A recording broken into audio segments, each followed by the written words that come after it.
Oh, howdy all, grab yourself a beer, it's time for some Path of Exile discussion. So as I do every league, I'm putting together guides to doing 12, 24, 36 or 40 challenges within the Expedition League.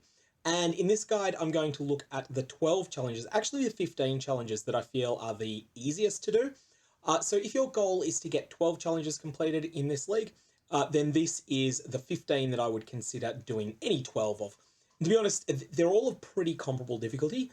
There's two that maybe are a little bit harder than the rest, but I think in general, the amount of gameplay that's necessary to get these will probably see you get most of the way to and maybe over the level 90 milestone. So you'll probably need to do about 150 maps after killing Katava. That can vary a bit depending upon exactly the path that you follow. You might get some of the luckier challenges done that I'm not covering in this as well. So that's always possible too. Okay, so we're going to cover these. I'm going to break them down into a few groups. So firstly, we have 3 challenges that I term the tutorials. These are basically very straightforward challenges. Getting started with gems simply requires you to activate an aura, activate a guard skill, and use a 3-link skill. So this is the sort of thing that you'll probably do in Act 1 or 2 if you're an experienced player. Whereas if you're someone that's brand new, then this is useful just to give you some feedback, hey, you're doing something that's the right thing. And so that's why I like this challenge. It's very basic, but it's a little bit of a tutorial to fundamental game systems that aren't necessarily explained anywhere else, or not quite as well. And so it's something that's really useful that it's there. Expedition Encounters 1 simply requires you to do 1 expedition. You're pretty much guaranteed to get it if you do 1 expedition and don't wipe out on the encounter afterwards. And then using currency items, all of the currency items that are required to be used in this are very basic ones. So Enkindling Orb and Instilling Orb are the new challenges that were, the new currency orbs that were added. They're used on flasks, but I think you get both of them pretty early in progression, like by level 50 or so. They start to drop. They're not rare items, and so you should have no trouble getting your hands on those. All of the other currency orbs that you need, really the hardest one to get your hands on is a Cartographer's Chisel, because I don't think they start dropping until monster level 54. But that's not very far in the game, and you're definitely going to get that on your path to any plausible path to level 12 or to 12 challenges. So next up, I've got a category for Milestone Challenges. These are things that gate huge character power milestones and things that you probably can't avoid doing in natural play. You might hit 12 challenges before getting the last 2 of these, but I'm going to include them here because I do think a lot of people's pathway to 12 challenges will include both of level 90 and Achieve Ascension. But they are possible ones. As I say, I'm covering 15 challenges in this guide, so for many of you, you're going to skip those. They'll be the last 2 that you haven't done, and then, maybe if you're still having fun in the league, then keep playing and hit them both anyway. So Act Bosses 1 just requires beating Act 5, Act Bosses 2 requires beating Act 10. There's no getting around these, other than like some real meme strategies. You will definitely end up doing both Act 5 and Act 10. Level 90 is just a case of not dying very much. Once you get to about level 86, it starts to hurt a bit more to suffer a character death and lose 10% of a level in XP. Basically, as long as you are dying less than once a map, you should be able to reach level 90 in tier 11, tier 12 maps. And if you're dying a bit more than that, you can drop down into lower tier maps where it's a bit safer. And you can also explore leveling through the Delve Mines or teaming up with other players to level as well. For Achieving Ascension, you will need to find 6 Labyrinth Trials that are hidden in maps.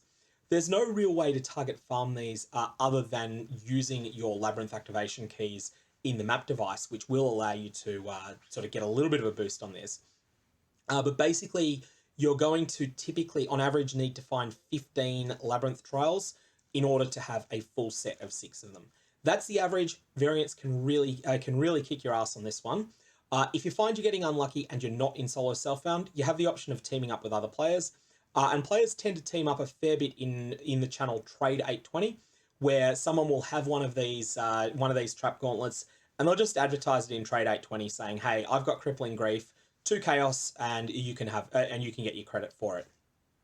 So that's a pretty common thing. Most of the people that do that trading of Labyrinth Trials have already done it, so you may have missed out your chance to get it really easily. But if you hang around in that area, you will find it. It usually only costs a couple of Chaos to get yourself into one of those.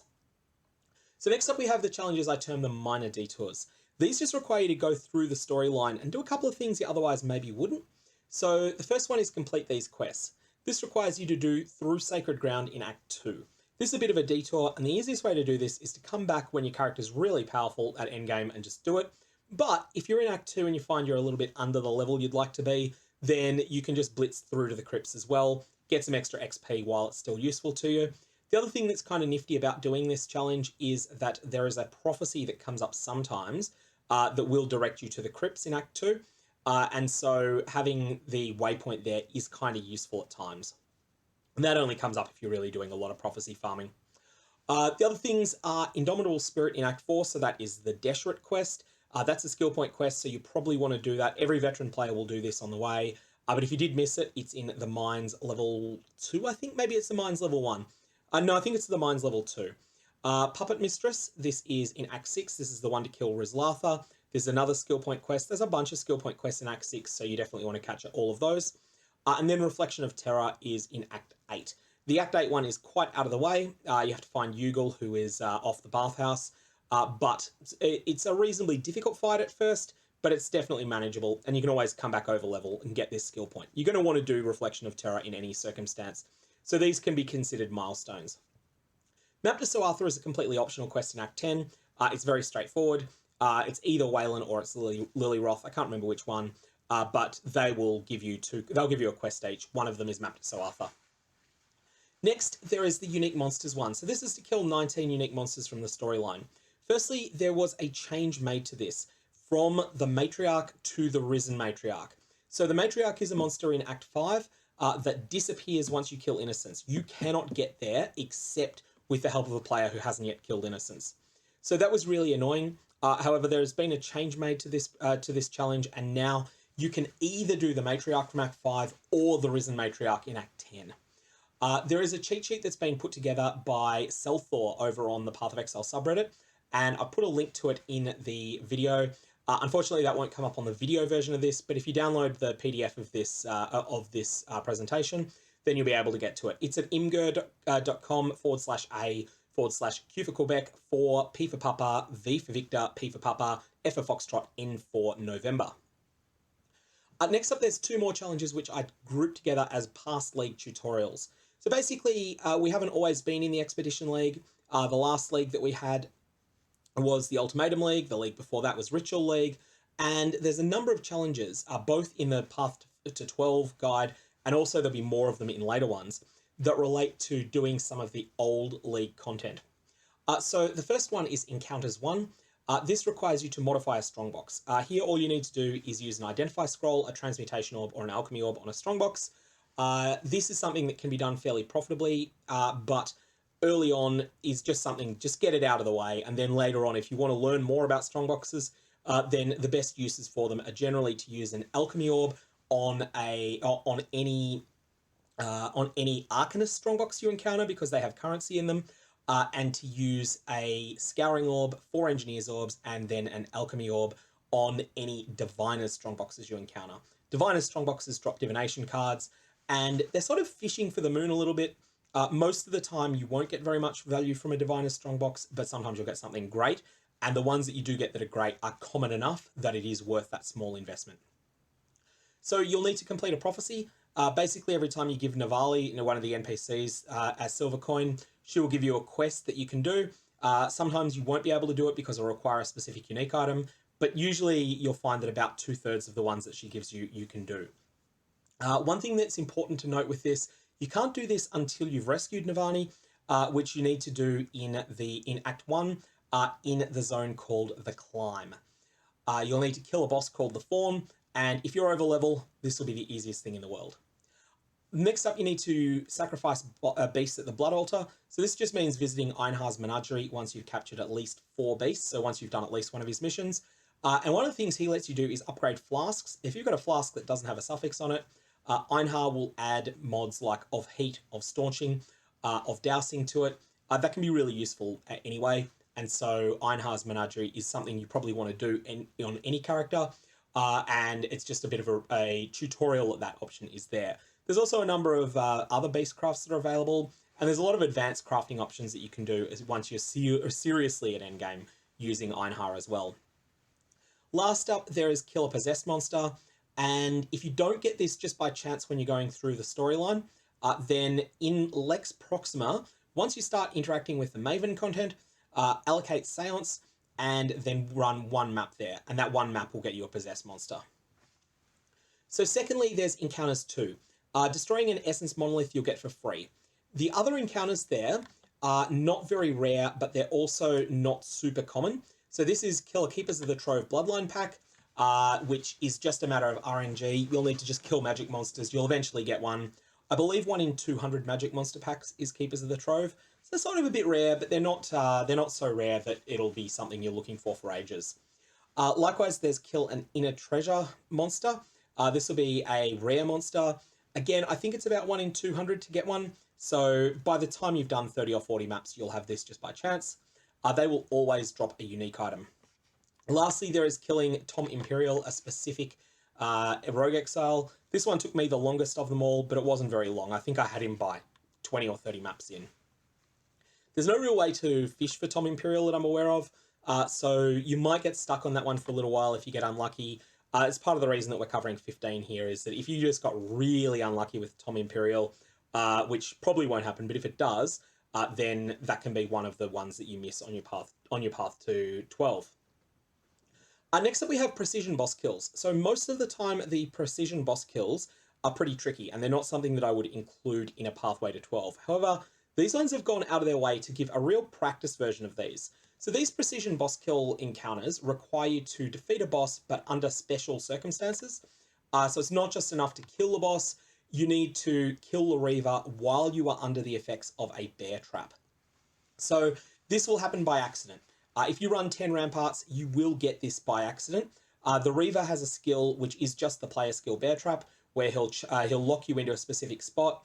He'll throw a trap at your feet, and if that trap explodes while you're on it, then you'll be caught in the Bear Trap. All you need to do is just kill the Reaver while that's affecting you, and this is something, as I say, it'll happen by accident. It's not something that's particularly rare. If you want to deliberately time it, then what you need to do is get the Reaver down to very low life, and then what you want to do is use a skill with Culling Strike and just sort of run around in circles until you see him throw a trap. When you see him throw a trap, run into it, take the big hit. Bear Trap is a skill that hits pretty hard, so it'll hurt, but you'll survive it if you're at full life and the map's not too rippy. And then once you're locked in place, then use a skill with Culling Strike to knock him off. For Canyon, so you need to distract the Centaur/Chicken Archer, and then you need to run the other boss miles away from him, then kill that other boss, and then turn on the Centaur/Chicken. Your other alternative, one I don't mention in the spreadsheet, or not spreadsheet, the presentation above, your other option is simply to one-shot Gnar. So if you've got so much damage that you can one-shot Gnar, then one-shot him, then one-shot the chicken, and you're done as well. Just be warned that the chicken is really, really dangerous once it is enraged, and it becomes enraged when the other mob dies. So expect that chicken is going to hit you really hard, and you might want to do this on scoured maps, because that chicken's Vile Rain of Arrows will lock you in place for a protracted period of time, and then the chicken will put nasty chaos damage over time on you, as well as can inflict nasty bleeds as well. So that's not a boss that you mess around with. Next up, we have the Stone of the Currents one. So for this one, you need to defeat the Stone of the Currents, which is the boss of the Wharf encounter. But you need to do it while Voltage Surge is active and whilst at least 15 Flood Orbs are alive. So this boss, when it hits certain hit point thresholds, I believe, or maybe it's a time threshold, he will summon a whole bunch of quite fragile orbs. These orbs will very slowly converge on the center of the arena. So you basically want to be fighting the Stone of the Currents in the center of the arena. You want to have some massive burst damage so that you can kill the Stone of the Currents really fast. Because when the Voltage Surge is active, you will then have drastically reduced damage on Stone of the Currents. So you're going to want to overwhelm it really quickly once there's a whole bunch of Flood Orbs up, and then once it casts its Electric Shield. And that's what Voltage Surge looks like. It's an electric shield. Lastly, there's killing Twin Titans in the Peninsula map. This is really straightforward now. The aura was nerfed many leagues ago. It used to be that if the two bosses were in range of each other's auras, then they would make each other invincible. Instead, it's just you need to just kill one of them first, then kill the other one. Really straightforward encounter. Probably won't give you any trouble. other than if you're in a position where your character is sort of really squishy and the Titans of the Grove are dangerous to you. So next up we have the vendor recipes one, which is all about knowledge. So to get a life flask from a vendor recipe, you need to vendor 3 of the same leveling life flask and you'll receive 1 tier higher, or you can vendor 5 of the same endgame flasks, so 5 divine life flasks that are all magic and that don't sum to 40% quality or higher. They will vendor for an unidentified magic version of the same flask. If their quality is summed to 40 or higher, then I'd need to test it. You might end up getting offered a Glassblower's Bauble instead. So that'll be disappointing. Just make sure that you're getting the right result before you turn it in. For a Sapphire Ring, vendor an Iron Ring of any rarity plus a blue skill gem. You receive a Sapphire Ring, which is unidentified at the same rarity. This is kind of useful when you are pushing towards Merveil in Act 1, and a lot of players will use it to get themselves a Sapphire Ring early on. If they get, an Iron Ring drops that say item level 11, then that can be quite useful. You get yourself a Sapphire Ring that's item level 11, and then you can use that to give you some cold resist against Merveil. Later on, this is just a reminder, a tutorial that recipe exists. For Jeweler's Orb, you need to vendor a 6-socket item. Unless you're someone that's fairly much at the power gamer end of the spectrum, you're probably picking up every 6-socket item that drops with the intention of vendoring them anyway, because you get 7 Jeweler's Orbs. It's not 1, it's 7. This means that you have an endless supply of the things, pretty much, because you end up needing an enormous amount of them once you start trying to make a 6-link at endgame. For Scarabs, vendor 2 of the same Scarab plus a Horizon Orb. Now, this can't be done until maps realistically, but Heist drops a lot of Scarabs. So Heists that have Fragment chests, and also a few of the other Heists will drop just a lot of Scarabs. So Demolition ones drop a bunch of Blight Scarabs. Blight Scarabs are too precious to use on this in Trade League, but in Solo Self-Found, if you want to get it done. Demolition Heists, you'll probably only need to do 6 Heists or so, and you should get 2 Blight Scarabs from that.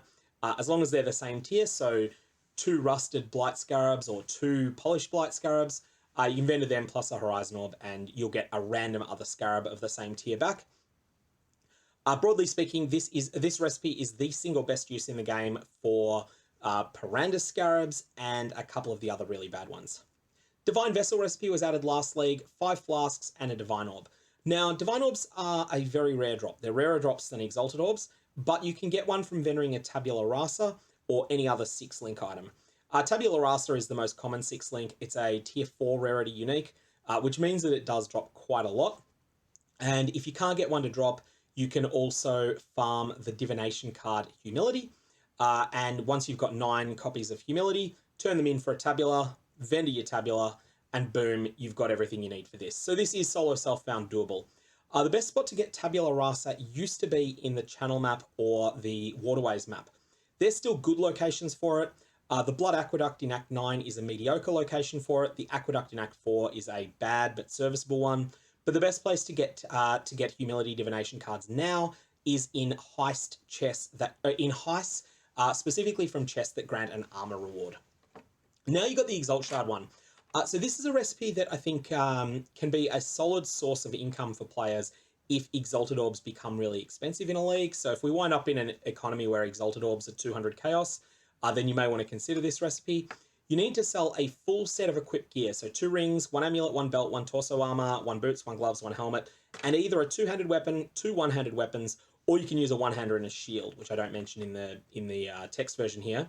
And all of them need to be the same influence type. So for instance, if all of them are Warlord influenced, doing this will give you 2 Exalt Shards, and if everything is unidentified, you will get double. You can't do this until maps, as it'll take a while to collate. Now, as for the easiest way to do this, I think the easiest way to do this is just to keep any rings and amulets that drop for you that are influenced early on. Just keep them aside, and eventually you will find that you've got the necessary 2 rings and an amulet of the same type. If you actually need them as crafting bases, then yeah, identify them and just use them. But you will get some that you don't have any plans to use for crafting.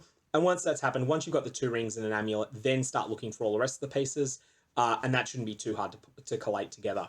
The hard part is the rings and the amulets. They're the scarcest bit. So for instance, you'll get, for every 2 rings and 1 amulet that drop, you'll get 2 belts and you only need 1.